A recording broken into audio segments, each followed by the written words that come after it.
माशेल या एका गरीब गावात एका गरीब कुटुंबात माझा जन्म झाला. 6व्या वर्षी माझे वडील गेले.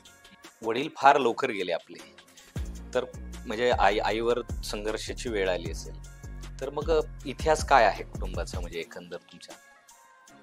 आई मला मुंबईला घेऊन आली आणि ती काही शाळेत गेलेली नव्हती. तिला नेमकं लिहिता यायचं, वाचता यायचं, पण त्याच्या पुढे काही नाही. आणि त्यामुळे मिळेल ते काम करायचे. ते फार हलाखीचे दिवस होते, कारण 2 वेळा जेवायची सुद्धा भ्रांत होती. काही अशा संध्याकाळी, अशा रात्री आठवतात की ज्यावेळी मी भुकेला झोपलेलो आहे. अनवाणी पायाने मी 12 वर्षाचा असेपर्यंत चालत होतो. महानगरपालिकेच्या शाळेत शिकलो, मराठीत शिकलो, आणि खास मला प्रेक्षकांना सांगावं असं वाटतं की त्यामुळे काही बिघडलं नाही. की गणितात मला नेहमी 100त 100 मिळायचे, कधी कधी 97 मिळायचे.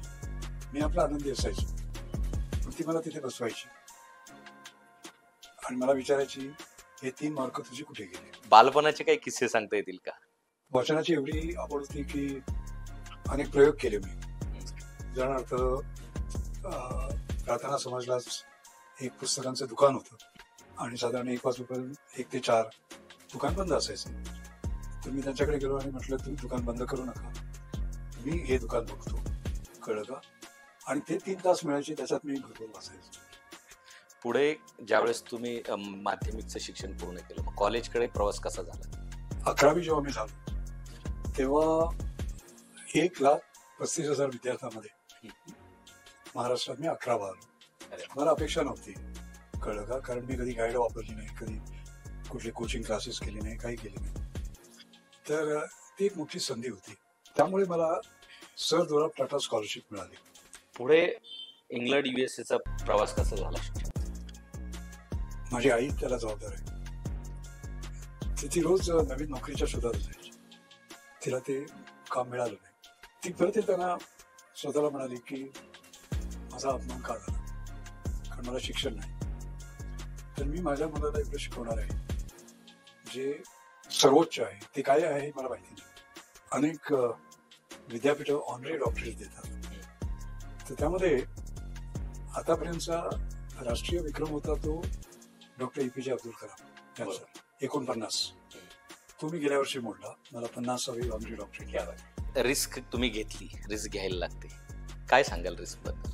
की जेव्हा मी नॅशनल केमिकल लॅबोरेटरी NCL राष्ट्रीय रासायनिक प्रयोगशाळा तिचा अध्यक्ष झालो, तेव्हा म्हटलं की वी कॅन बी फॉलोअर्स. नुसतं कॉपी करायचं नाही, जगाच्या पुढे जायचं. आणि नॅशनल केमिकल लॅबोरेटरीला आपण इंटरनॅशनल केमिकल लॅबोरेटरी म्हणतो. असं म्हटलं जातं की 2030ला महासत्ता होईल, कधी कुणी कल्पना करतं, पण तुम्ही सांगा की भारत जगाच्या नकाशावर टॉपला येईल संशोधनात आणि पुढे, तो कसा येईल? महाराष्ट्र 50 वर्ष आपली जेव्हा झाली तेव्हा प्रत्येक पक्षाने वेगवेगळ्या लोकांचा सत्कार केला, ज्यांच्यामुळे त्यांच्यामध्ये महाराष्ट्रात उभार. त्याच्यामध्ये 2 नावं कामून होती सगळ्यांच्या, सचिन तेंडुलकर आणि मी. कारण काय, सगळ्या पक्षांचा विश्वास. तर मी सगळ्या पक्षांमध्ये आहे आणि सगळ्या कुठल्याही पक्षातही नाही. संशोधन काळात येणारे चॅलेंजेस किंवा अपयश ह्यांना कसं हँडल करायचं? 82 मध्ये मला रत्नाकर प्राइज मिळाला. आठवतं लहानपणी आम्ही एवढे गरीब होतो की तिचं एक पाकिट होतं, मला अजून आठवतं. त्यात ती पैसे ठेवायचे आणि बहुतेक सुटे पैसे असायचे. नोटांचा त्यावेळी काही संबंध होता की आणि आपल्याला कल्पना. तर मला आठवतं की आपला जो ड्रॉपर असतो ना, ड्रॉपर, तो आपण पाण्यात टाकतो, दाबलं की पाणी वर येतं. तर मला त्याचं एक आकर्षण होतं. तर मी तिच्या पाकिटातले पैसे चोरले, तिला न विचारता, आणि तो वाण्याकडनं तो विकत घेतला आणि मी त्याच्यावर प्रयोग करत. तर तिने बघितलं सगळं आणि तिच्या लक्षात आलं की मी पाकिटातनं पैसे. दुसरी एखादी आई ओरडली असते, ती ओरडली नाही. तिने काय केलं माहिती का, तुमचा सर्वोत्तम गुरु म्हणजे तुमची केलेली शेवटची चूक पद्मश्री मिळाली तेव्हा पद्मभूषणसाठी काम करायचं नसतं, किंवा पद्मभूषण मिळालं तेव्हा पद्मविभूषणसाठी काम करायचं नसतं.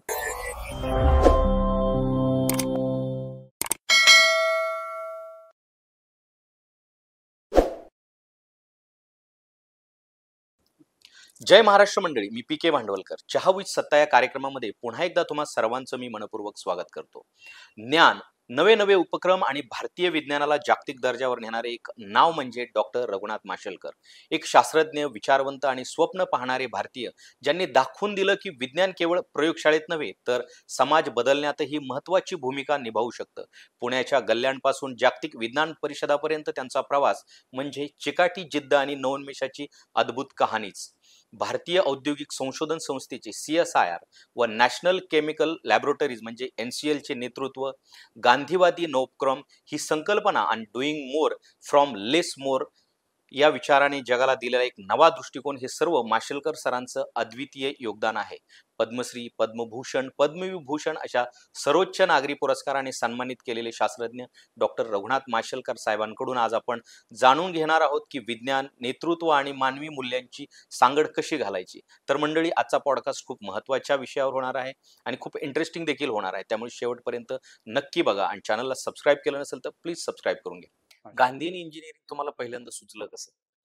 ते मी सांगितलं आता तुम्हाला की जेव्हा मी कॅनबरामध्ये लेक्चर द्यायला गेलो होतो, तर त्यावेळी 2008 मध्ये त्यांनी मला जेव्हा ऑनर दिला, तेव्हा मी गांधी इंजिनिअरिंगवर पहिल्यांदा लक्ष दिलं. ओके. आणि त्याचं कारण साधं होतं. कारण काय होतंय, ज्याला आपण इंडिया ॲट 75 म्हणून आपण साजरं करतो, पण भारत ॲट 75 आणि दोघांमध्ये प्रचंड फरक आहे.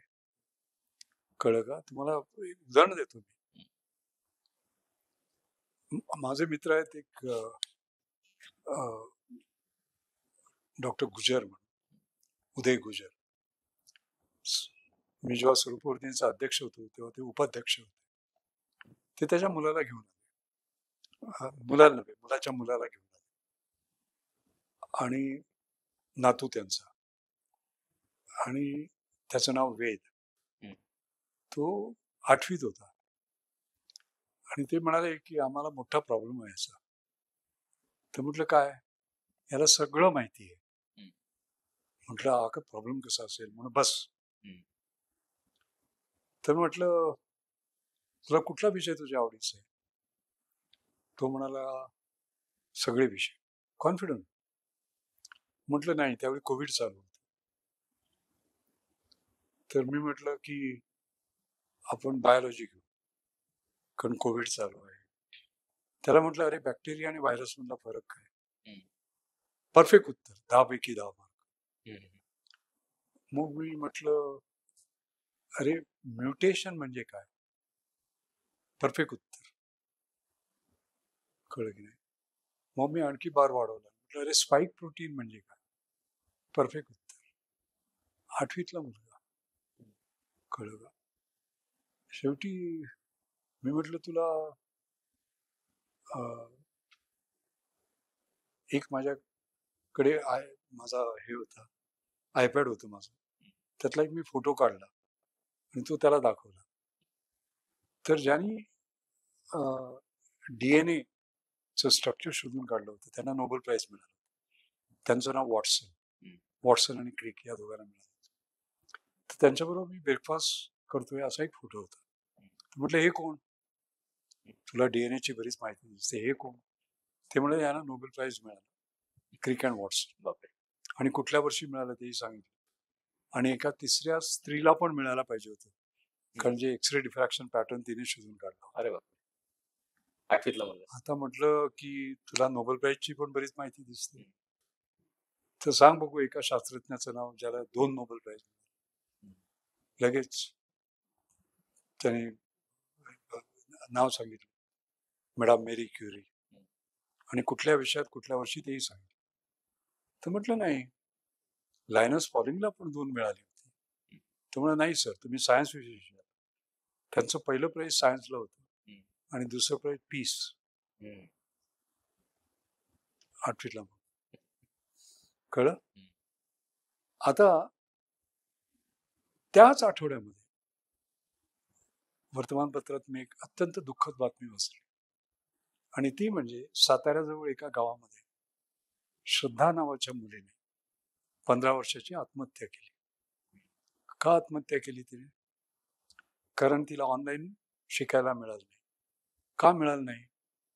कारण तिचे आई वडील एवढे गरीब होते की त्यांना टॅबलेट किंवा मोबाईल. स्मार्टफोन मोबाईल करता आलं नाही. काही किलोमीटरमध्ये इथे इंडिया ॲट 75, तिथे वेद ही इज फ्लाइंग, आणि श्रद्धा Bharat at 75 she is dying. भारताचा विचार आपण करायला पाहिजे.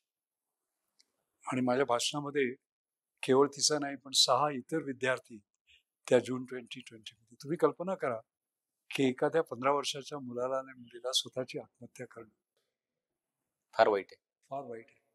आणि त्याच्यासाठी त्यांना जर गांधीयन इंजिनिअरिंग मधनं आपण अफोर्डेबल काहीतरी दिलं असतं, जीव वाचले असते तर ते आणि त्यांना संधी मिळाली असते पुढे. आता जो जिओ भारत म्हणून ज्याने ते इन्स्ट्रुमेंट केलेली आहे ती फक्त $12 आहे. $12 आहे. 4G आहे. त्याच्यावर तुम्हाला तो स्वस्त जर त्यावेळी अवेलेबल असता तर फरक पडला असता. बरोबर. आणि म्हणून आपल्यासारख्या देशामध्ये जिथे भारत आणि इंडिया हे दोन्ही आहेत, आपण फक्त इंडियाचा विचार करतो, भारताचा विचार करतो. बरोबर. आणि हे जे सगळं आपण पाहिलं जातं हे ते भारतासाठी. भारतासाठी. ₹1, ₹10, $1 त्याच्यामध्ये technology must work for the poor. बरोबर. असं म्हटलं जातं की 2030ला महासत्ता होईल, कधी कुणी कल्पना करतं, पण तुम्ही सांगा की भारत जगाच्या नकाशावर टॉपला येईल संशोधनात आणि पुढे, तो कसा येईल? काय करायला पाहिजे? त्याच्यासाठी आपण एक तर समाज बदलला पाहिजे, वैज्ञानिक दृष्टिकोन आला पाहिजे, सायंटिफिक टेम्पर आपण ज्याला म्हणतो. कळलं का? गणपती दूध पितो हे ऐकल्याबरोबर रांगा लागतात. बरोबर. आणि जास्तीत जास्त रांगा लंडन मध्ये लागतात. हा आपला भारतीय. कळलं का? आपण विज्ञानात प्रगती करतो, मंगलायान. आपल्याला अभिमान आहे की अमेरिकेने जेवढा खर्च केला त्याच्या 1 दशांश खर्चात आपण मंगळावर हे पण गेलो.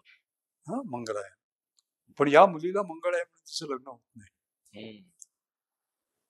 हे जेपर्यंत होत नाही, सायंटिफिक टेम्पर होतं, त्या तोपर्यंत भारत विकसित होणार नाही. बरोबर. नाही का? हा पहिला भाग. त्याच्यानंतर जसं मी म्हटलं, लीप फ्रॉगिंग टू पोवर्टी. आपल्या ज्या अपेक्षा आहेत त्या अपेक्षा वाढवणं महत्वाचं आहे. बरोबर. आपण अल्पसंतुष्ट आहोत. कळलं की नाही? अल्पसंतुष्ट राहता कामा नये. बरोबर. छोटी स्वप्न आहेत.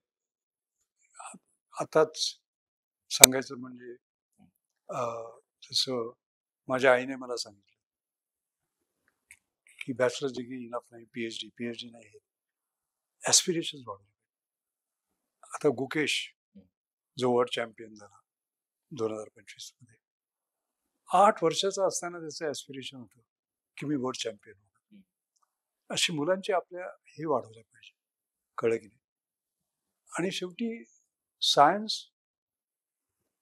टेक्नॉलॉजी आणि इनोव्हेशन हे 3 वेगवेगळे भाग आहेत. विज्ञान ज्याला आपण फंडामेंटल रिसर्च म्हणतो, मूलभूत असं संशोधन जसं जयंत नारळीकरांनी केलं ते महत्वाचं आहे. पण तेवढंच महत्व टेक्नॉलॉजी आहे. आज आपण मंगळायान वगैरे पाठवलं ते टेक्नॉलॉजी. आणि सर्वात महत्वाचं म्हणजे इनोव्हेशन. कळलं की नाही? आणि त्या इनोव्हेशन मध्ये more for less and less people चालणार नाही. जसं मी सांगितलं, making high technology work for the rich चालणार नाही, making high technology work for the poor. कळलं की नाही? आणि त्यामुळे मग या मुलांना संधी मिळेल. बरोबर. कळलं का? तर त्यामुळे भारत हा जगात सर्वश्रेष्ठ होईल जेव्हा केवळ उत्तम तो रिसर्च पेपर लिहितोय किंवा उत्तम पॅटर्न्स लिहितोय म्हणून नव्हे. कळलं की नाही? तो होईल जेव्हा science solves, technology transforms and innovation impacts. हे 3 भाग महत्वाचे आहेत. कळलं की नाही? आणि हे तिन्ही एकत्र यायला पाहिजेत. बरोबर. आता भारताची आणि चीनची लोकसंख्या जगात सगळ्यात जास्त, पण सुरुवात स्वातंत्र्य दोन्ही देशांना थोड्याफार फरकानेच मिळालं होतं. पण चीनने आज आपल्याला ओव्हरटेक करून एक कॉम्पीट केलंय महासत्तेच्या दिशेने. ला आज ते स्पर्धक ठरलेले आहेत. मग ह्याच्या मागचं रिझन काय की काय प्रयोग तिथं झाले जे भारतात नाही झाले? त्याचं कारण आहे. मी अ, चीन जवळून पाहिलं हं.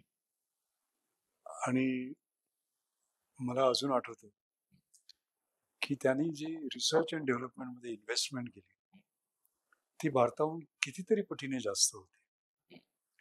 मी उदाहरणार्थ पंतप्रधानांच्या ह्याचा वैज्ञानिक सल्लागाराचा जे एक त्यांनी समिती केली होती त्याचा मी अध्यक्ष जो 30 वर्ष होतो. आणि नॉर्मली आपलं जे खर्च करतो आपण तो पर्सेंटेज ऑफ GDP असं दाखवतो, ग्रॉस डोमेस्टिक प्रोडक्ट. तर मला आठवतं की राजीव गांधींच्या वेळी ते एका बैठकीत म्हणाले होते की आपण 0.7% पडणं 2%ला 2%, 2%. त्यानंतर ते काही झालं नाही.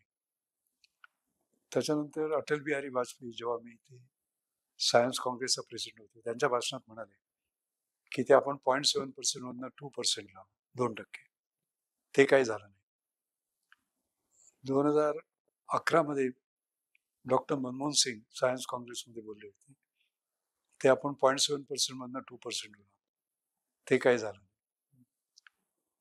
आपले माननीय पंतप्रधान ते सुद्धा म्हणाले होते 2015 मध्ये मुंबईत सायन्स काँग्रेस 2%ला.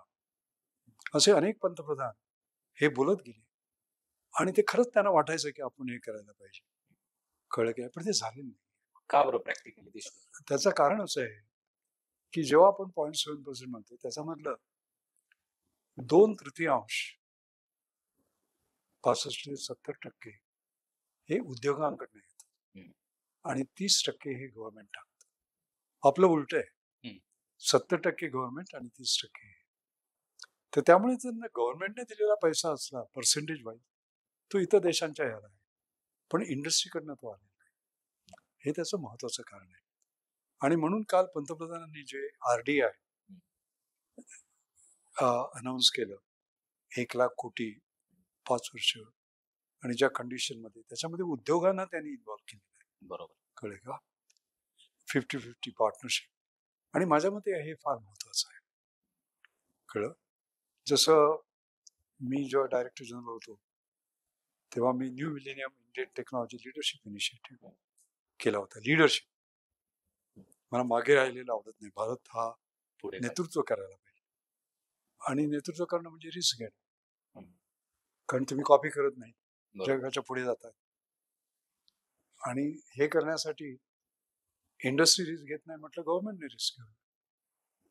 आणि त्यावेळी मग मला आठवतं ग्रँड चॅलेंजेस ज्याच्यामुळे भारत बदलेल असं काय अशा प्रकारचे आम्ही ग्रँड चॅलेंजेस कळलं का? आज आपण क्लायमेट चेंज विषयी बोलू. बरोबर. हायड्रोजन फ्युएल विषयी बोलू. ग्रीन फ्युचर याविषयी बोलू. आणि त्याच्यामध्ये फ्युएल सेल्स ह्या फार महत्वाच्या आहेत. कळलं की नाही? तर केवळ त्यातून पाण्यातनं हायड्रोजन तयार होतं आणि तो हायड्रोजन कंबस्ट होऊन त्यातनं मग इलेक्ट्रिसिटी तयार करतं. म्हणजे हायड्रोजन आणि ऑक्सिजन हे एकत्र आल्यामुळे पाणी तयार होतं. म्हणजे एक्झॉस्ट काय पाणी. आज जर तुम्ही डिझेल वापरलं तर अनेक गॅसेस बाहेर येतात, कार्बन डायऑक्साईड वगैरे. तसं नाही, इथे पाणी म्हणजे कम्प्लिटली ग्रीन. बरोबर. आणि ह्याच्यामध्ये जगात कोणी आपल्याला टेक्नॉलॉजी देणार नाही, आम्ही सुरू केलं. कळलं की नाही? कारण भारतीय उद्योगांमध्ये याच्यामध्ये काही मार्केट दिसलं नाही त्यांना, टेक्नॉलॉजी अननोन होती, तर आम्ही म्हटलं आम्ही रिस्क घेतो. आणि आपल्या गव्हर्नमेंटने त्यावेळी रिस्क घेतली. 2000 मध्ये मी हा कार्यक्रम सुरू केला आणि आपल्या पुण्यातली अभिमान वाटतो मला, पुण्यातली KPIT टेक्नॉलॉजी, पुण्यातली नॅशनल केमिकल लॅबोरेटरी या दोघांनी एकत्र येऊन काम केलं आणि आज त्यांनी फ्युएल सेल केली आहे, बसमध्ये बसवलेली. लक्षात आलं का? बरोबर. हा, आता तुम्ही कल्पना करा या फ्युएल सेलची किंमत जगात आहे त्याच्या अर्धी आहे. आणि या फ्युएलचा जो परफॉर्मन्स आहे तो जगात जो बेस्ट आहे त्याच्याहून अधिक आहे. लक्षात आलं का? आणि अशा वेळी सरकारची मदत लागते. हे पुढे न्यायचं हे आम्ही केलं, आमचं काम आम्ही केलं. सरकारने सुद्धा सुरुवातीचं काम केलं फंडिंग देऊन, कारण यामधला पैसा सगळा गव्हर्नमेंट टाकला. पण हे पुढे नेण्यासाठी ज्याला आपण पब्लिक प्रोक्युअरमेंट म्हणतो किंवा इतर म्हणतो, ती मदत मिळायला पाहिजे. बरोबर. आपल्या पंतप्रधानांनी 2 वर्षापूर्वी सायन्स डेला, त्याला आपण कॅटामॅरॉन म्हणतो, ज्याच्यामध्ये त्याला आता त्यांनी ते हरित नौका म्हणतात त्याला, 50 पॅसेंजर्स इकडून फेरी इकडून तिकडे जाते बघा. तर त्या ठिकाणी ते नॉर्मल डिझेल बॅटरी वगैरे वापरायचे. त्याच्याऐवजी आम्ही केलेली, KPIT आणि एनसेलने केलेली, त्यांनी ती हायड्रोजन फ्युएल्स आहे तिकडे. त्याची किंमत जगात जे आहे त्याच्याहून कमी आहे, त्याचा परफॉर्मन्स जगात जे आहे त्याच्याहून जास्त आहे, आणि ती सक्सेसफुल झाली. आता ती वाराणसीला गेलेली आहे आणि ते आता आणखी ऑर्डर टाकतात. आता तुम्ही कल्पना करा, आपल्याकडे वॉटरवेज आहेत, ते सगळे आपल्याला ग्रीन करता येतील. बरोबर. आणि आपण जर हे करून दाखवलं, कारण आपण जगाच्या पुढे आहोत अफोर्डेबल एक्सने, तर सगळं जग आपलं मार्केट आहे, ज्याला मी लिडरशिप म्हणतो. पण त्यासाठी हा जो पुढचा प्रयत्न आहे, ज्याच्यामध्ये गव्हर्नमेंट येतं आणि इंडस्ट्रीला धैर्य दाखवावं लागतं, रिस्क घेणं असतं, हे फार महत्वाचं आहे. टेक्नॉलॉजीमध्ये आपण कमी नाही पडत आहे. अनेक उदाहरणं दिली मी तुम्हाला. तर पब्लिक प्रायव्हेट पार्टनरशिप आणि ट्रस्ट, टॅलेंट, टेक्नॉलॉजी आणि ट्रस्ट हे एकत्र येणं महत्वाचं आहे. विश्वास हा सर्वात महत्वाचा आहे, कळलं का? आणि तो जर विश्वास ठेवला तर भयंकर फरक पडतो. आपल्या महाराष्ट्राविषयी सांगायचं तर महाराष्ट्राने innovation council, Maharashtra state innovation council, आणि मी आणि स्किल डेव्हलपमेंट मिनिस्टर त्याचे को चेअरमन, कळलं ना? तर 2018 मध्ये आमची स्टार्टअप पॉलिसी झाली. तर त्यावेळी मी हाच मुद्दा मांडला की आपण बेडूक उडी मारता कामा नये, हनुमान उडी. आणि हनुमान उडी वापरण्यासाठी आत्मविश्वास हवा. आत्मनिर्भर होणार नाही जोपर्यंत आत्मविश्वास नाही, कळलं? म्हटलं सचिन तेंडुलकर 15 वर्षाचा असताना रणजी ट्रॉफीमध्ये सेंचुरी मारतो आणि त्याला लगेच टेस्टमध्ये घेता येतं. त्याला कोणी विचारत नाही तुझा 10 वर्षाचा एक्सपिरियन्स कुठे आहे. बरोबर. पण जर स्टार्टअप असला तर त्याला 10 वर्षाचा एक्सपिरियन्स कुठे आहे. बरोबर. तुझे पूर्वीचे रेफरन्सेस दाखव म्हणतात. अरे तसे असते तर तो स्टार्टअपच नसता ना. बरोबर. ही स्टार्टिंग अप. तर मी म्हटलं आपण असं करूया, आपल्या ज्या नॉर्मल टेंडरिंग प्रोसेस आहेत त्याच्यामधनं या स्टार्टअपना काही चान्स मिळणार नाही. त्याच्यावर विश्वास ठेवू आपण, त्याच्या टेक्नॉलॉजीवर, आणि त्याला फंडिंग करू आणि नॉर्मल टेंडरिंग प्रोसेस वापरायच्या नाही. आता गंमत सांगतो तुम्हाला, आणि मला महाराष्ट्राचा अभिमान वाटतो यासाठी की we are the first state to do that. त्याचं एकच उदाहरण देतो. एक सागर डिफेन्स म्हणून हे होतं, त्यांनी ड्रोन्स बनवले आणि ते ड्रोन्स ह्याच्या पाण्यावर वगैरे चालायचे आणि जे काही काम करायचं असेल त्याच्यावर ते करायचे. आणि तुम्हाला गणेश चतुर्थीनंतर आपल्या नद्यांचे हाल माहिती आहेत. बरोबर. तर पुणे चिंचवड हे PCMC ने त्यावेळी त्यांना पुणे चिंचवड म्युनिसिपल कॉर्पोरेशनने त्यांना ऑर्डर दिली, टेंडर न वापरता केवळ एक फ्रेमवर्क मी दिलं होतं त्यांना, assured framework. It should be affordable, scalable, sustainable, user friendly, काही क्रायटेरिया होते. त्या स्क्रीनमधनं ते पास झालं. आज तुम्हाला कल्पना आहे, त्याने ते पुण्याचं काम केलं. काहीतरी मला वाटतं 2-3 टन कचरा त्याने तो काढला. त्याला मग नागपूरमध्ये ऑर्डर मिळाल्या, मुंबईत ऑर्डर मिळाल्या. विश्वास त्याच्यावरचा वाढत गेला आणि आज तो आर्मीचा एक बिगेस्ट सप्लायर आहे सर्व्हेलन्स इक्विपमेंटचा. तर सागर डिफेन्स आज पहा, केवळ भारतातच नव्हे तर जगात नाव केलंय त्याने. आणि बोईंग ही कंपनी, ज्यांचा एक लिक्विड रोबॉट्स असा एक फ्युचरिस्टिक प्रोजेक्ट आहे, त्यामध्ये त्याला पार्टनर करून घेतलंय त्याने. आज समजा हे दार त्याला उघडून दिलं नसतं पुणे चिंचवड, तर त्याला पुढे काय संधी मिळाली असते. म्हणून मी म्हणतो टॅलेंट, टेक्नॉलॉजी आणि ट्रस्ट.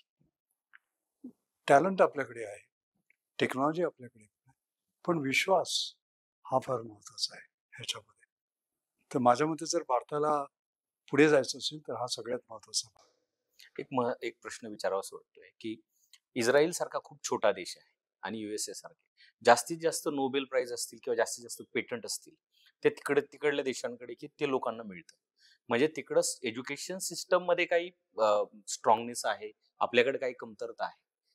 कारण आपल्याकडे जास्त संशोधक वृत्ती डेव्हलप होत नाही, जास्त तरुण संशोधनाकडे वळत नाही. तर ह्याचं रिझन काय? त्याचं कारण असं की आपल्या संशोधनामध्ये आपण कुठेतरी कमी पडतो. कारण नोबेल प्राइज जेव्हा मिळतं, जेव्हा तुम्ही असं काम करता की ज्याच्यामुळे जग बदलतं. बरोबर. तुमच्या लक्षात आलं का? जसं नोबेल प्राइज सोडा, Queen Elizabeth prize of engineering म्हणून आहे, ते इंजिनियर्ससाठी नोबेल प्राइज आहे. कळलं की नाही? तर त्यामध्ये मी ज्युरीवर आहे त्याच्या. आणि ते कोणाला दिलं गेलं? पहिल्या वर्षी इंटरनेट, ज्याच्यामुळे जग बदललं. GPS, ज्याच्यामुळे जग बदललं. बरोबर. कळलं की नाही? आर्टिफिशियल इंटेलिजन्स, मशीन लर्निंग, ज्याच्यामुळे जग बदललं. असं जग बदलण्याचं जे काम असतं ते केल्याबद्दल नोबेल प्राइज मिळतं. सायन्समध्ये सुद्धा तेच. mRNA वॅक्सिन, आपण कल्पना असेल की एका वर्षात ते वॅक्सिन आणि कशी लाखो लोक वाचली त्याच्यामुळे. बरोबर. पण जेव्हा त्यांनी mRNA वॅक्सिन केलं त्यावेळी त्याच्या मागे 20 वर्षाची तपस्या आहे. त्याच्यामध्ये त्यांना 20 वर्षाचं सायंटिफिक फंडिंग मिळालं. कळलं का? तर फंडिंग हा महत्वाचा भाग आहे. त्याचप्रमाणे रिस्क टेकिंग हा महत्वाचा भाग आहे. कळलं की नाही? Rather than follower if you want to be a leader. त्याच्यासाठी मळलेली जी पायवाट असते त्याच्यावर जर तुम्ही चालत गेलात तर तुम्हाला नोबेल प्राइज मिळणार नाही. स्वतःची पायवाट तुम्ही वेगळी केली तरच ते मिळेल. आणि म्हणून मी विद्यार्थ्यांना नेहमी म्हणतो की you keep on knocking on the door. ती उघडत नाही, स्वतःचं दार उघडा, स्वतःच्या संधी स्वतः तयार करा. हा माझ्या मते त्यातला महत्वाचा भाग आहे. संशोधन काळात येणारे चॅलेंजेस किंवा अपयश ह्यांना कसं हँडल करायचं? चॅलेंजेस हे बघा असे आहे, ऍडव्हर्सिटी नेहमी असते, त्यातनं अपॉर्च्युनिटी कशी तयार करायची हा भाग आहे त्यातला महत्वाचा. बरोबर. मला असं वाटतं, मी माझं स्वतःचं उदाहरण सांगतो तुम्हाला. 1976 मध्ये मी परत आलो. त्यावेळी भारत हा गरीब देश होता आणि फॉरेन एक्सचेंज नव्हता आपल्याकडे, डॉलर्स नव्हते. आणि मला आठवतं, मला वायझेनबर्ग रिओगॉनिओमीटर नावाची एक इक्विपमेंट आहे, ती हवी होती. ती मिळायला किती वेळ लागला माहितीये का? 2 वर्ष. त्याचं कारण फॉरेन एक्सचेंज फार जपून वापरायचा म्हणून अनेक अडचणी असायच्या. डिजिटरी clearance, not manufactured in India certificate वगैरे. त्याला 2 वर्ष लागणार होती. तर मी विचार केला की ही इक्विपमेंट मला मिळत नाही, पण देवाने मला कुठली इक्विपमेंट दिली, डोकं दिलंय, त्याचा वापर कसा करायचा. तर मी मॅथमॅटिकल मॉडेलिंग अँड सिम्युलेशन मध्ये काम करायचं ठरवलं. त्यात फक्त डोकं लागतं. 1977 ला मी काम सुरू केलं. आणि नॉर्मली आपलं जे हायएस्ट प्राइज आहे त्याला SS भटनागर प्राइज म्हणतात, जे 45 वर्षापर्यंत दिलं जातं. त्याच्यासाठी 5 वर्ष लागतात भारतात काम केलं. इतर ठिकाणी काम केलेलं तर मिळत नाही. म्हणजे 77 अधिक 5 82. बरोबर. 82 मध्ये मला भटनागर प्राइज मिळाला. आता जर त्यावेळी मी हाताची घडी, तोंडावर बोट आणि 5 वर्ष बसलो असतो मी, 2 वर्ष, तर मला मिळालं असतं का? ते नसतं. तर स्वतःच्या संध्या स्वतः कशा तयार करायच्या हा आत्मविश्वास असणं महत्वाचं आहे. फील्ड बदलणं हा सुद्धा एक सुद्धा रिस्क आहे. ही ॲबिलिटी आपल्याला असली पाहिजे. कळलं की? भारत हा केवळ गरीब देश आहे याचा अर्थ असा नव्हे. मी नेहमी म्हणतो, everyone is someone. Minds on the margin are not marginal minds. प्रत्येकाला कल्पना येऊ शकते. कल्पना शक्तीमध्ये आपण जगाच्या पुढे आहोत, खरं म्हणजे. बरोबर. लक्षात घ्या. त्याचा वापर करणं आणि त्याला ज्याला आपण आजूबाजूचे वातावरण असतं, मग त्यामध्ये कुटुंब आलं, शाळा आल्या, विद्यालय आली, सरकार आलं, ह्यांचा सपोर्ट हे फार महत्वाचं, त्याच्याशिवाय ते होऊ शकत नाही. आपण CSIR चे महासंचालक होते. ज्यावेळेस तुमच्या हातात नेतृत्व आलं, तर तुमच्या पुढे कुठले चॅलेंजेस होते आणि कसे हँडल केले? त्याच्यामध्ये असं होतं की 40 प्रयोगशाळा होत्या आमच्या, जसं national chemical laboratory, national physical laboratory, national aeronautical laboratory, कळलं ना? बरोबर. आणि या 40 संस्था जणू काय त्या इंडिपेंडंट आहेत अशा प्रकारे वागायच्या. म्हणजे त्यात एकसूत्री नव्हती, एक कॉमन विजन नव्हतं, एकमेकाची पार्टनरशिप नव्हती, काही नव्हतं. तर तो पहिला माझा चॅलेंज होता, तो म्हणजे त्याच्यामध्ये सगळ्यांना एकत्र आणणं. कळलं ना? जसं मी तुम्हाला बहुर्गोल भिंगाचं उदाहरण दिलं. बरोबर. बहुर्गोल भिंगामध्ये काय असतं की सूर्याचे किरण हे समांतर असतात आणि समांतर रेषांचा गुणधर्म काय, ते एकमेकाला भेटत नाही. बरोबर. कॉन्व्हेक्स लेन्स काय करते, बहुर्गोल भिंग त्या सगळ्यांना एकत्र आणतात. झाला तुम्ही कॉन्व्हेक्स न्यूट्रिशन, ह्या सगळ्यांना मी एकत्र आणलं. कळलं की नाही? आणि म्हणजे मी जेव्हा गेलो रिटायर झालो त्यावेळी जवळजवळ 19 प्रयोगशाळा एकत्र काम करत होत्या एका प्रोजेक्ट, जिथे 2 लॅबॉरेटरी एकमेकाशी बोलत नव्हत्या. हा सर्वात मोठा प्रॉब्लेम होता. आणि तो एक आत्मविश्वास की आपण जगाच्या पुढे जाऊ शकतो, जसं मी NCL मध्ये आणला. कळलं की नाही? जनरल इलेक्ट्रिक 40% मार्केट शेअर, ते जगात सर्वात पुढे होते. त्यांच्या पुढे जाऊन आम्ही पॅटर्न्स तयार केली जी त्यांना विकत घ्यावी लागली. अरे वा. लक्षात आलं की नाही? हा एक आत्मविश्वास ह्याच्यामध्ये आणला मी आपल्या. ती एक रिव्होल्युशनच होती. हा रिव्होल्युशनच होती ती. Revolution, it's a revolution. तर त्यामुळे जयंत नारळीकरांचं जे पुस्तक आहे सायंटिफिक एज, तर त्यात त्यांनी 20व्या शतकामध्ये भारताने केलेली जी कामगिरी आहे त्याच्यामध्ये 10 सगळ्यात महत्वाच्या कुठल्या, तर त्यातली पहिले ते रामानुजन करणं स्टार्ट करतात मॅथमॅटिक्समध्ये. त्याच्यानंतर मग 6 स्टेलर ॲस्ट्रोफिजिक्स, त्याच्यानंतर रामन ज्यांना नोबेल प्राइज मिळाला, त्याच्यानंतर चंद्रशेखर आपलं हे आपले चंद्रशेखर नव्हे, त्याच्यानंतर ज्यांनी ट्रिपल हेलिक्स शोधून काढलं ते आहेत. त्याच्यानंतर ग्रीन रिव्होल्युशन, स्पेस आहे, न्यूक्लिअर एनर्जी, आणि 10वं जे आहे ते CSR ट्रान्सफॉर्मेशन. CSR मधला बदल जो आपण आता म्हटलं ते. तर तो महत्वाचा भाग आहे. वर्ल्ड बँकेने तर CSR ट्रान्सफॉर्मेशन हे मॉडेल ठेवलं होतं. कळलं की नाही? आणि त्याच्यामध्ये जो CSR मधला जो बदल झालाय त्याच्यामध्ये इमर्जिंग इकॉनॉमीचा एक कोर्स आहे ह्याच्यात आपल्या हार्वर्ड युनिव्हर्सिटीमध्ये. त्याच्यात CSRचा बदल आणि NCL मधला बदल, कळलं की नाही, पॅटर्न पब्लिश प्रॉस्पर, हा जो बदल घडला त्याच्यावर धडे शिकवले जातात आज. आता हळद आणि बासमती पेटंट, त्याचा संघर्ष काय? हो, साधं होतं की पॅटर्न जे कधी दिलं जातं ज्याच्यात काहीतरी नाविन्य असतं. आता जखम झाली की हळद लावायची हे आपल्या पूर्वजांना माहिती होतं. बरोबर. कळलं की नाही? आणि जेव्हा मी ते पॅटर्न बघितलं ते म्हटलं हे माझ्या पूर्वजांचं ज्ञान आहे. माझ्या आईला माहिती होतं, माझ्या आईच्या आईला माहिती होतं. कळलं की नाही? ह्याच्यावर तुम्ही पॅटर्न म्हणजे मालकी हक्क कसे घेऊ शकता? पण त्याला सुद्धा एक धाडस लागतं. सकाळी मी वाचलं आणि संध्याकाळी मी जाहीर केलं की मी लढा देणार आहे. आणि खरं म्हणजे याच्यासाठी मंत्र्यांची परमिशन लागते, कारण मी secretary to government of India होतो. कळलं नाही?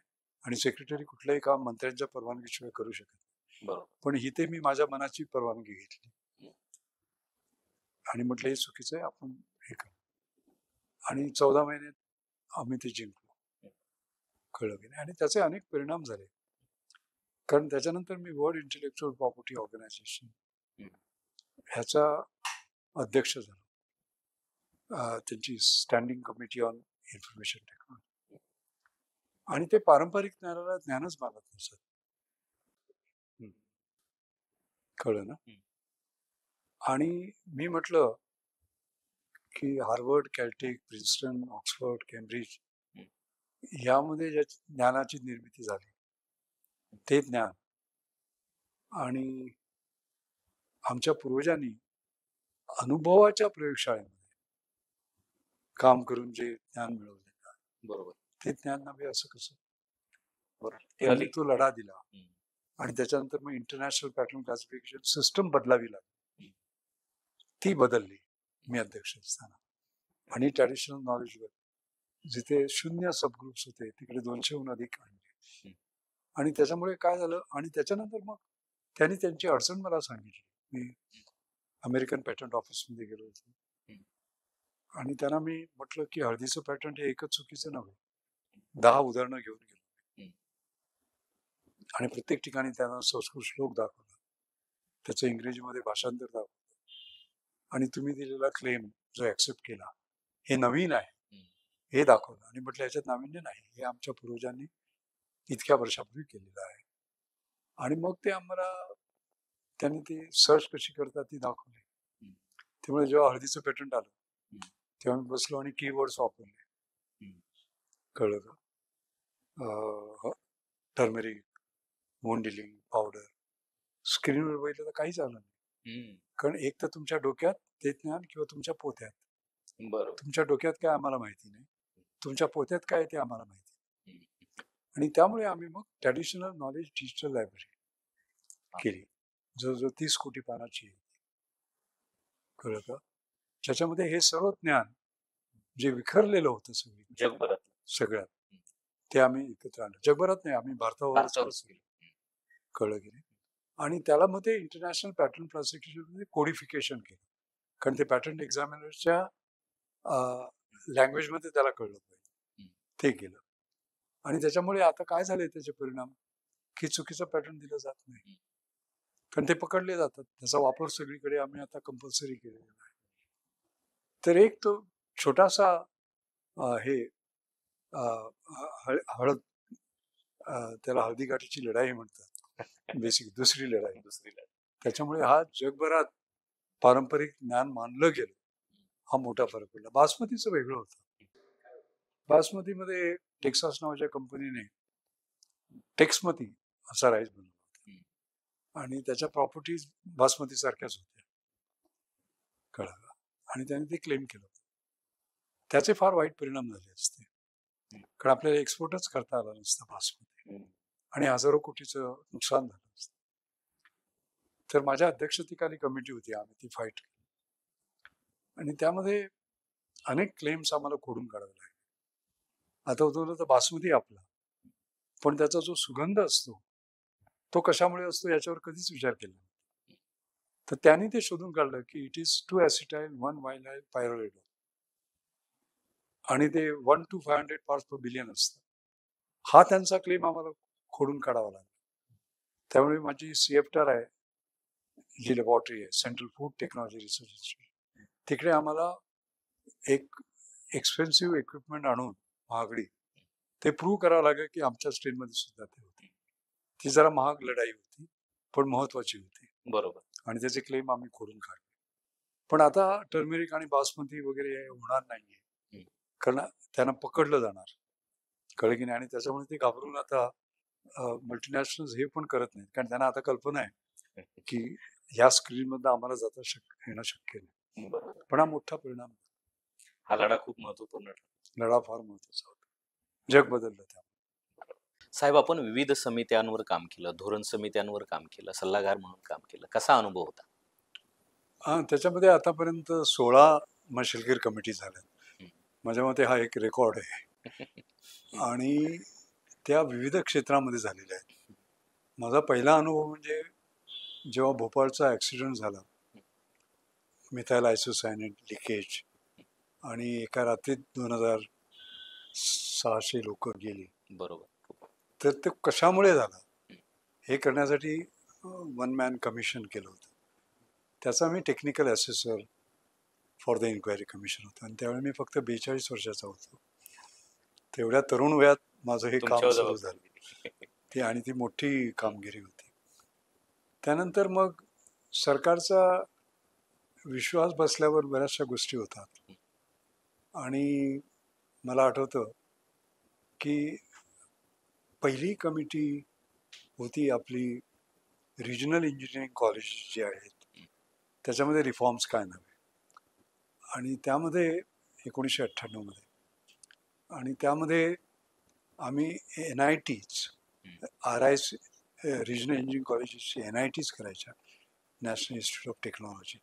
आणि आज पाहिलंय आपण किती NIT झालेल्या आहेत. ती कमिटी पहिली माशेलकर कमिटी अरे वा. आणि त्याचं इम्प्लिमेंटेशन झालं लगेच. आणि आज आपण पाहिलं असेल की NIT काही काही IITच्या पण पुढे गेलेले आहेत. बरोबर. कारण त्यातले जे रिफॉर्म होते ते सगळे गव्हर्नमेंटने ॲक्सेप्ट केले. त्यानंतर इतर अनेक याच्यामध्ये 2003 मध्ये नॅशनल ऑटो फ्युएल पॉलिसी, कारण दिल्लीत पोल्युशन फार वाढलं होतं आणि ते अजूनही आहे. हिवाळ्यामध्ये आपल्याला नेहमी त्या बातम्या येतात. तर त्यामुळे ऑटो फ्युएल्समध्ये काय बदल करावा याविषयी कमिटी होती. ड्रग रेग्युलेटरी सिस्टमवर कमिटी होती. आपल्या महाराष्ट्र सरकारने अनेक कमिटीज केल्या. त्याच्यामध्ये NEP 2020 नॅशनल एज्युकेशन पॉलिसी ती कशी इम्प्लिमेंट करायची वगैरे असं. तर त्यातल्या अनुभवाविषयी सांगायचं झालं तर पहिली गोष्ट म्हणजे ज्या समिती असतात त्यामध्ये वेगवेगळ्या विचाराची लोक असतात, कळलं का. तर त्या सगळ्यांना एकत्र आणणं हे सर्वात महत्त्वाचं काम. कॉन्व्हेक्स लेन्स लिडरशिप, बोरगोल विंगाचं काम करावं लागतं, कळलं का. कारण त्यामध्ये NGOs असतात आणि इंडस्ट्रीवाले पण असतात आणि त्या दोघांचे विचार वेगवेगळे असतात. तर त्यासाठी ते करणं एक फार महत्त्वाचं असतं. काही कठीण निर्णय पण घ्यावे लागतात, ज्याला सुरुवातीला ऑपोजिशन असतं आणि नंतर मग ते ॲक्सेप्ट होतं बऱ्याच वेळी. तो एक दुसरा भाग आला. त्याच्यामध्ये एक भाग महत्त्वाचा म्हणजे विश्वास. मशेलकर आले याचा अर्थ विश्वास. हा भाग त्यातला फार महत्त्वाचा आहे. पॉलिटिकल सिस्टमचा विश्वास. म्हणजे मला अजून आठवतं कोणीतरी मला सांगितलं की जो दिल्लीत पोल्युशन फार वाढलं होतं त्यावेळी सुप्रीम कोर्टाने आपल्या सरकारला अक्षरशः झाडलं होतं आणि इमर्जन्सी कमिटी त्यावेळी एक घेतली गेली, मीटिंग घेतली गेली आणि अटलजी त्यावेळी पंतप्रधान होते. त्यांनी ती बैठक घेतली आणि आपले राम नाईक ते त्यावेळी मिनिस्ट्री ऑफ पेट्रोलियम नॅचरल गॅसचे मिनिस्टर होते आणि ते आता सुप्रीम कोर्टने असं एवढ्या वेळात एवढं करा, काय करायचं, हे मोठं संकट आहे, कसं करायचं याच्यावर हे झालं. मला सांगण्यात आलं, एका सेक्रेटरी ते मीटिंगमध्ये होते, की साधारण 7-8 मिनिटानंतर अटलजीने ते थांबवलं आणि म्हणाले ऐसा करिए, एक मशेलकर कमिटी बना दीजिए, सब हल हो जाएगा. फक्त एक मशेलकर कमिटी करा, एवढा विश्वास. तर हा जो विश्वास आहे हा इतकी वर्ष, म्हणजे मी 1995ला दिल्लीत गेलो, आता 2025, 30 वर्ष हा विश्वास, त्याच्यामध्ये किती गव्हर्नमेंट बदलली तुम्ही पाहिली असतील. बरोबर. तो असणं हा माझ्या मते सगळ्यात महत्त्वाचा होता. ते असलं की बाकीचं सगळं होतं. म्हणजे मशेलकर कोणाच्या बाजूला जाऊन करणार नाहीत, कुठल्या पक्षाच्या बाजूला जाऊन करणार नाहीत.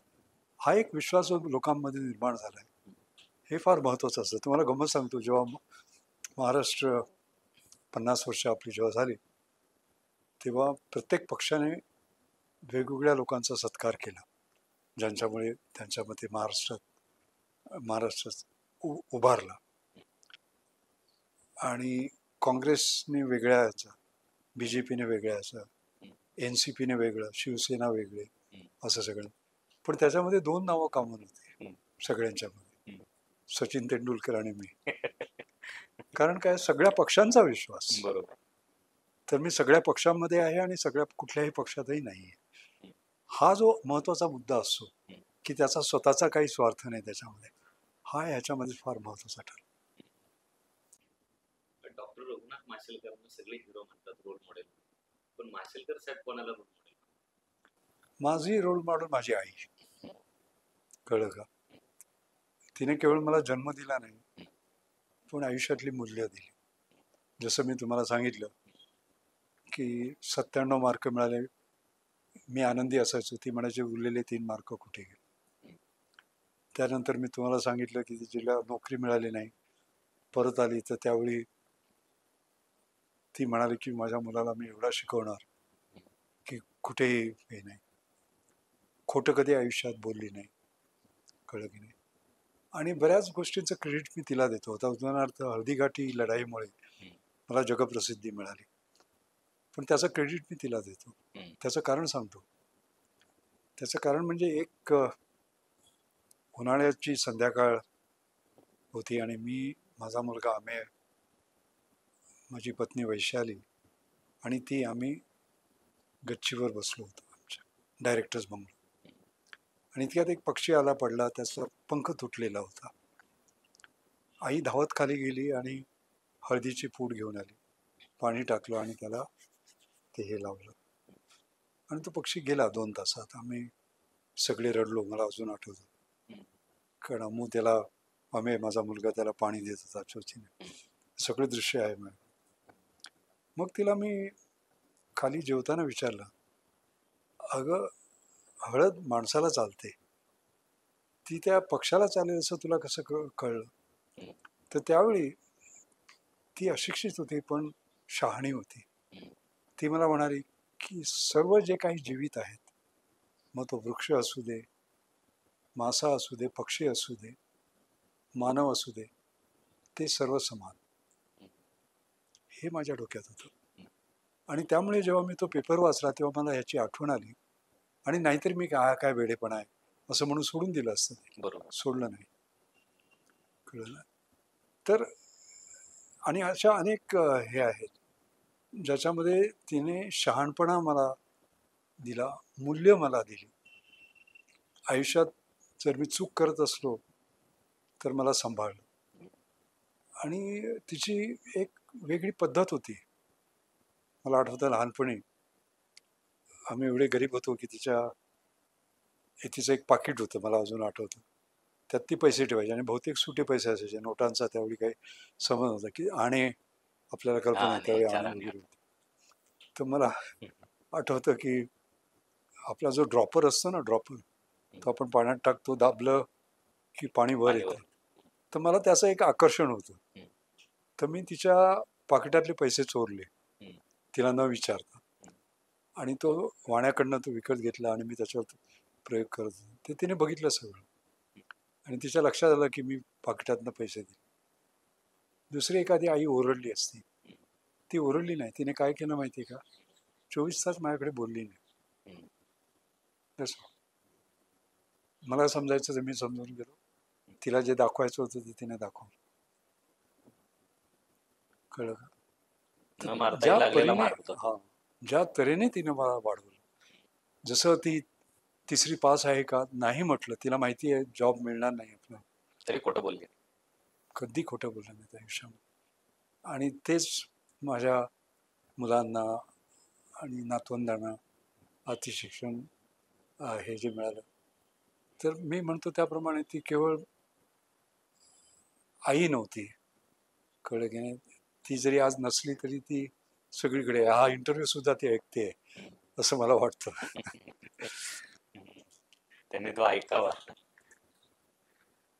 आपण देवता चरणी प्रार्थना करूया. आयुष्यामध्ये करिअर करताना माइलस्टोन गोष्ट कोणती होती तुमच्या पुढे? माइलस्टोन म्हणण्यापेक्षा मी म्हणेन की सगळ्यात महत्त्वाचा असा माझ्या आयुष्यातला दिवस कुठला होता, तर काय असतं की इंजिनिअरिंग सायन्समध्ये मी काम केले, त्यामुळे नोबेल प्राईज मिळत नाही, सायंटिस्टना मिळतं ते.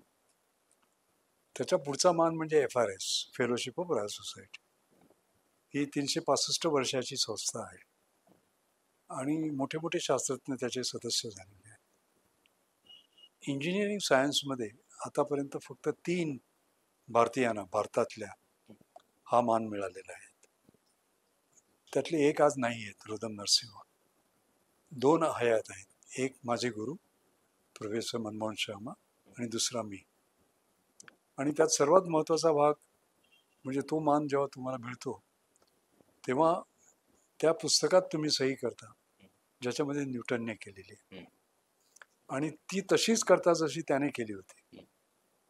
आम्ही सगळे बॉल पॉईंटवाले लोक, बॉल पॉईंट नाही तर तशी दव, तसाच टाक, तशी शाई आणि ते प्रॅक्टिस करून घेतात.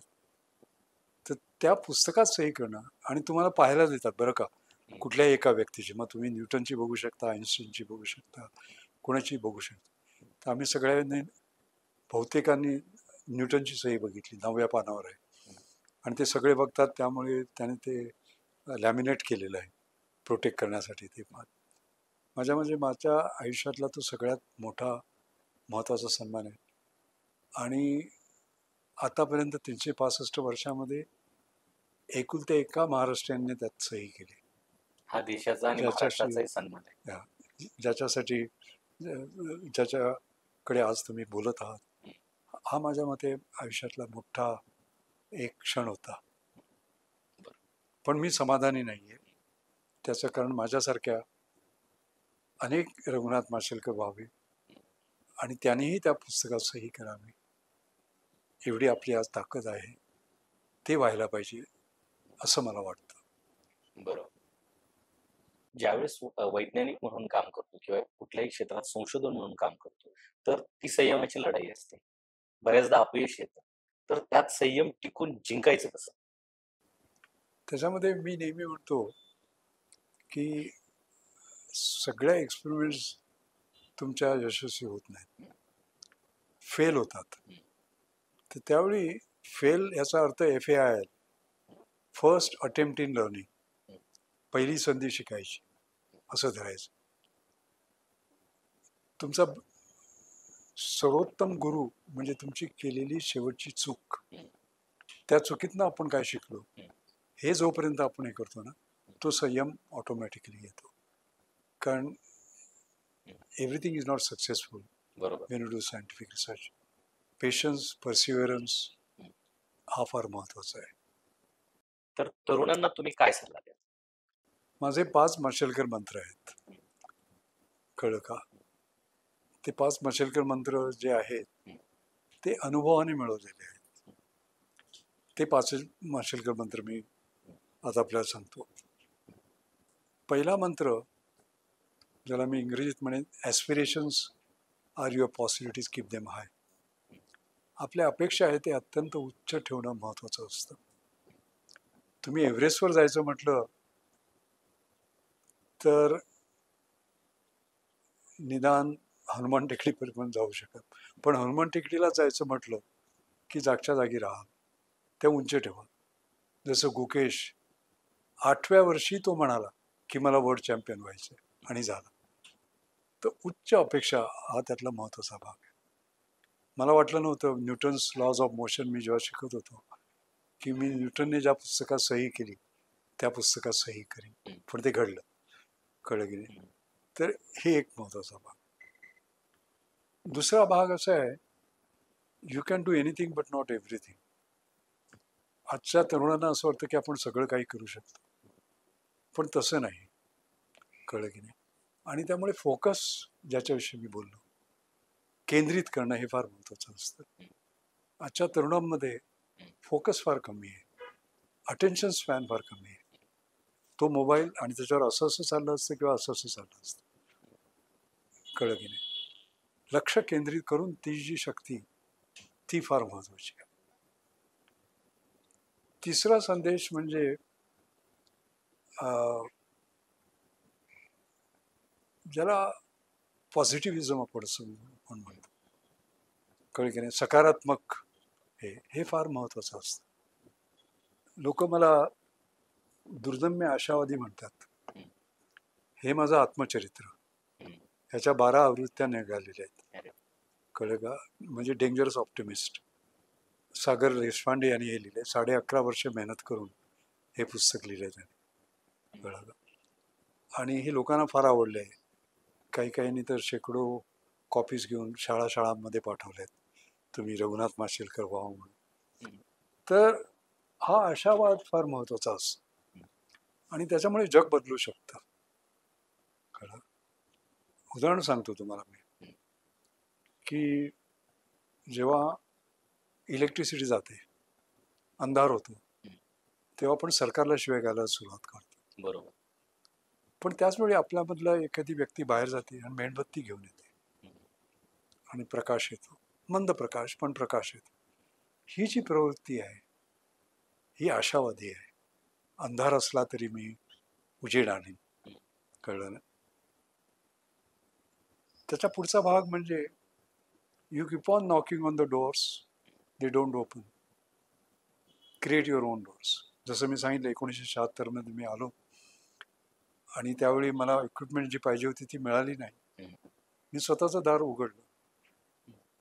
मॅथमॅटिकल मॉडेलिंग सिम्युलेशनमध्ये गेलं, जिथे फक्त डोक्याचा वापर, कुठल्याही इक्विपमेंटचा नाही, इम्पोर्टेड तर नाहीच नाही, आणि मला भटनागर प्राईज मिळाला.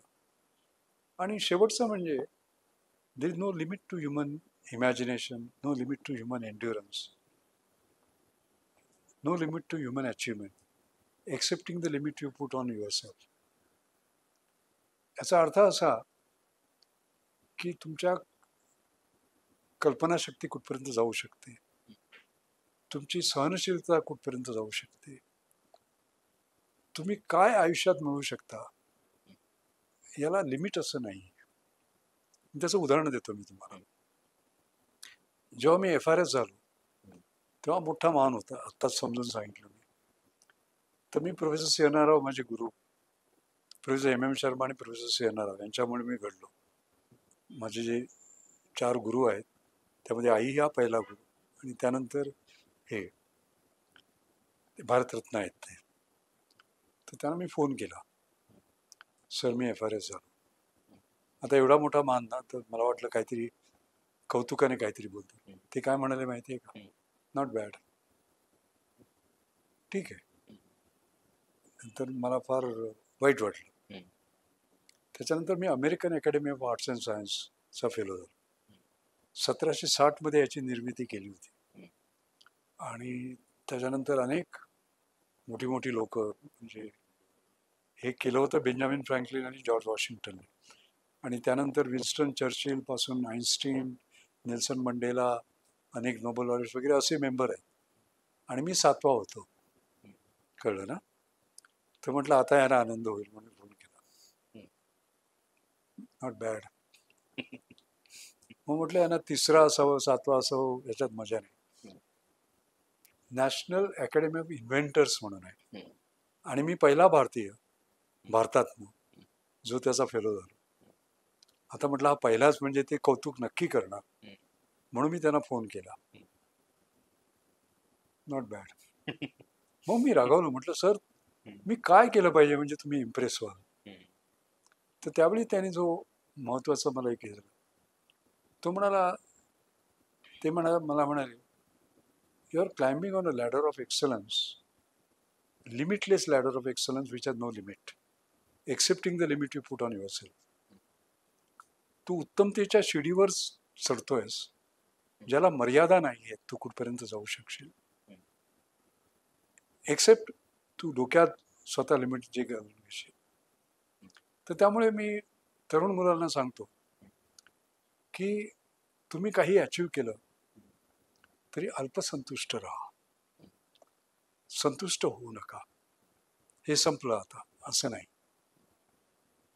आणि नेहमी म्हणत जा की my best is yet to come. आणि म्हणून तरुण मुलांना माझा संदेश आहे, कारण तरुण म्हटलं 15, 20, 25 या वयोगटाविषयी मी सांगतोय की तुम्ही सगळे 100 वर्ष जगणार आहात.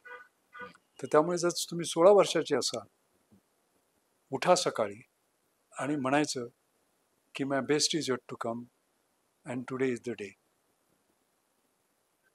माझं सर्वोत्तम काम अजून व्हायचं आहे आणि ते आज होणार आहे.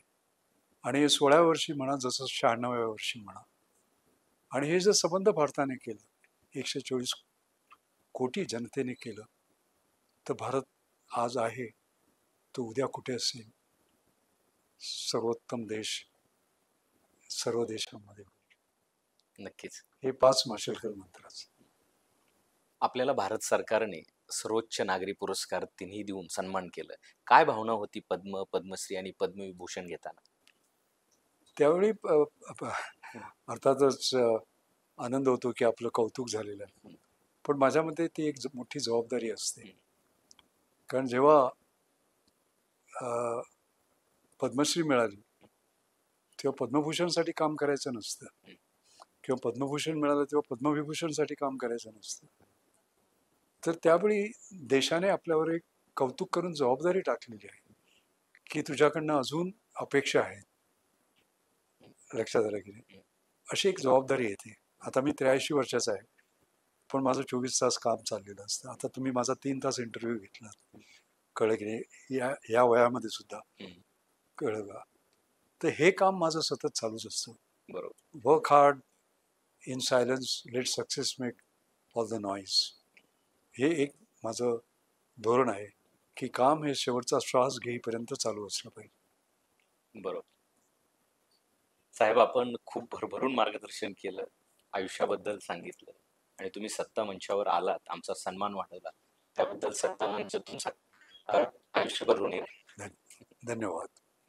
मी ऋणी आहे आपला की आपण मला ही संधी दिलीत लोकांपर्यंत पोहोचवायची.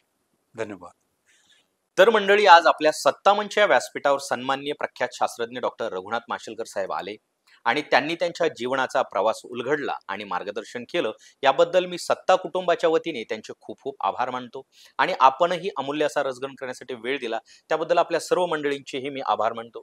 डॉक्टर रघुनाथ माशेलकर साहेब यांना मी पुढील वाटचालीसाठी खूप खूप शुभेच्छा देतो. तर मंडळी, पुन्हा भेटूया एका नव्या विषयावर, एका नव्या पाहुण्यांबरोबर. भेटत राहू, बोलत राहू. तर मंडळी, अजूनही चॅनलला सबस्क्राईब केलं नसेल तर सबस्क्राईब करून घ्या आणि बेल आयकॉन दाबायला विसरू नका, म्हणजे येणारे एपिसोड तुम्हाला पाहायला मिळतील. आणि विषय आवडला तर तुमच्या जवळच्या व्यक्तीपर्यंत नक्की शेअर करा. तोपर्यंत सर्वांना माझा जय हिंद, जय महाराष्ट्र.